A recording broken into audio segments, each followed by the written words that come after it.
Hi, this is Stevie. I wanted to share a process with you that I learned a few years ago where you combine part of a photo with a watercolor painting. And I learned it from another artist named Susie Powell. Some of you might know Susie. And for some reason, I was really fascinated with this, and I had been asked to present it at a local art league. So this is the presentation that I did there. So I started out with a pretty simple photo for the first time.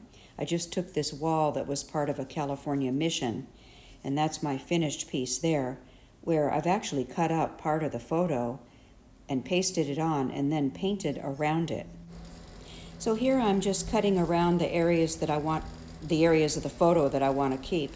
I wanted to eliminate those trees in the background and that fence, that chain link fence, because they would add nothing to it.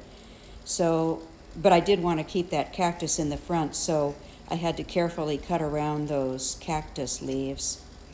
And this little craft knife worked really well for that. It's a little knife made by Fiskars, and it has a ring on the end of it that you can stick your finger through, and it gives you a lot of control for cutting those small areas.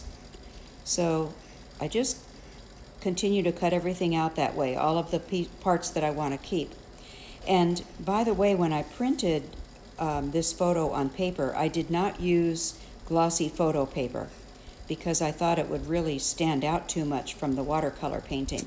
So I used 28-pound, just regular, it was Hammermill 28-pound bright white paper, and that worked out pretty well. So here I'm positioning the photo on my paper, and I just made pencil marks to where it should go because I'm going to glue it down. And I just used Elmer's glue to glue it down. But I did, once I glued it down, I did let it sit overnight to make sure it was really dry. Here I'm just burnishing it with a credit card once I put the glue on to make sure it was smoothed out. And that worked pretty well. Here's my finished piece. And you can see on the left where the cactus had been cut off in the photo that I cut out.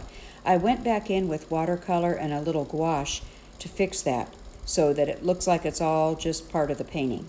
And I had used gouache on that cactus on the left just to make it a little more opaque. So here is Mission San Juan Capistrano, and I thought this might be a good example as well.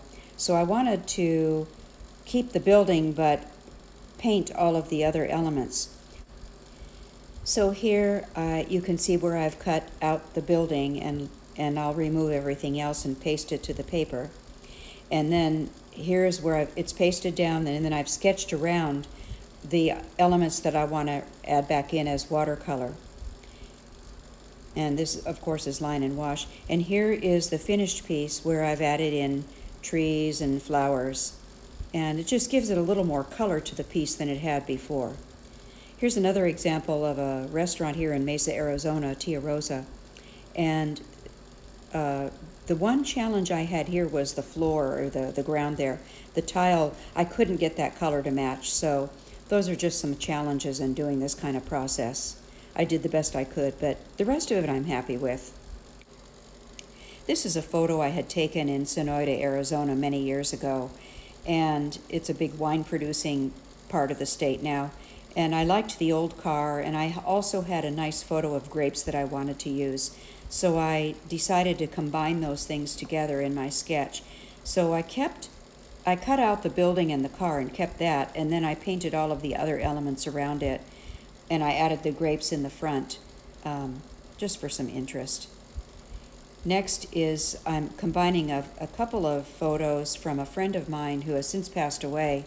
His name was Charlie Aranovici, and he lived in Vermont. I wanted to use a few of the photos that Charlie had let me use and to make a real Vermont-looking scene.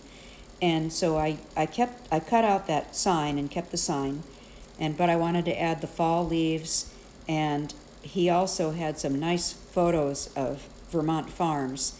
And this one with the red barn I really liked, so I wanted to add that element in. So I just combined them all together into one sketch, and here is what I ended up with. The sign that I cut out, and then all the other elements I had just drawn and painted in. And I did another version of that as well, adding another one of his photos of some cows. I really like the cows.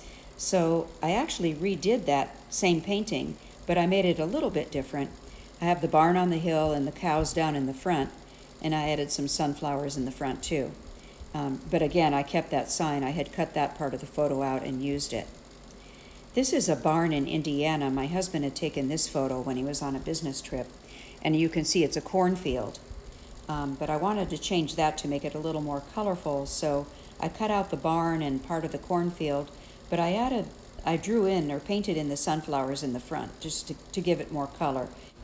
I took this photo while visiting Joyce Ortner, who Joyce has since passed, but she was a wonderful seascape artist, and she had a great place in Santa Ynez, California, and I had just taken some photos on her property, and this tractor and windmill were there, and I thought, well, what could I do with that? So I decided to cut out the tractor and use that, and then I went to Google Maps and got a picture of the front of her property because she had a beautiful Victorian home on that property. And you can see on the left under the tree there is that tractor. But anyway, I cut out the Victorian home because I wanted to use that, and it would have taken a long time to draw that detail. So I cut that out, and you'll see what I did. I pasted the home in one place, the Victorian home, and then put the tractor more toward the front because of the scale of the two sizes. And here is my finished piece. And that's a tribute to Joyce Ortner, a wonderful artist. This is a photo of my grandson Shane, and I wanted to try some kind of a portrait. I thought this would be easy because I knew I could cut around his hoodie, and that wouldn't be so difficult to do. So I cut that out around his hoodie, and then I pasted it on and painted the seascape around him.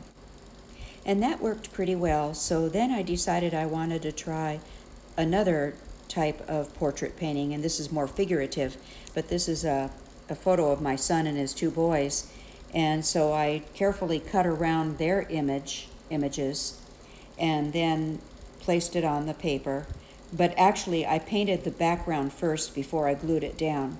So I knew where I wanted to place them, but I thought it would be easier to paint the ocean behind them, so I did that first, and then I glued their images down to the paper, and it came out pretty well. Note that I also added a shadow from them that was in the photo, but I just painted it in, and that makes it look much more realistic.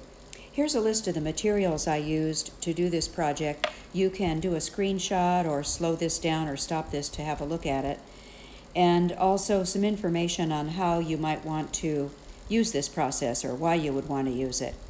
So that's it for this project, and I thank you very much for watching.